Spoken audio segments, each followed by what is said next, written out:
Self-exiled Russian tycoon and Kremlin critic Boris Berezovsky has reportedly died in London. News of his death was first broken in a post on a social media website, apparently by his son-in-law. Let's go to RT's Sarah Firth. She's in London for us. Sarah, the details have only been coming through literally in the last 60 minutes or so. What more do we know at the moment?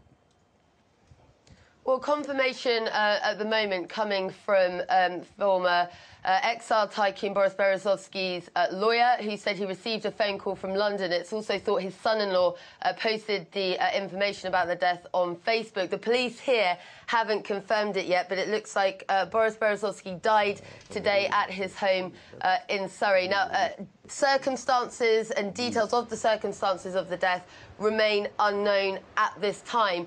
Some reports saying that it's thought he died in the bath.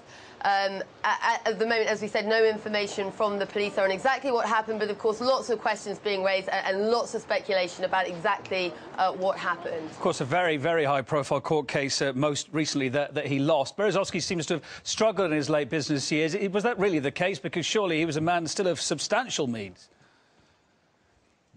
Absolutely, yes. So his friend turned foe, former of the President Vladimir Putin.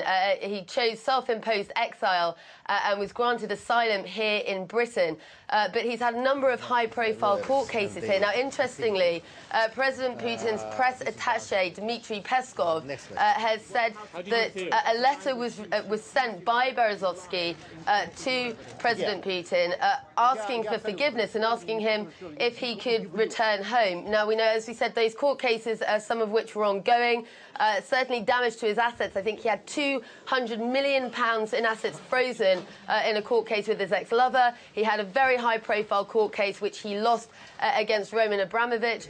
So certainly he's having financial difficulties. As we said, though, at this point, lots of speculation about how that might have tied in to his death, whether or not it was a suicide. He's had a number of assassination attempts on his life in the past.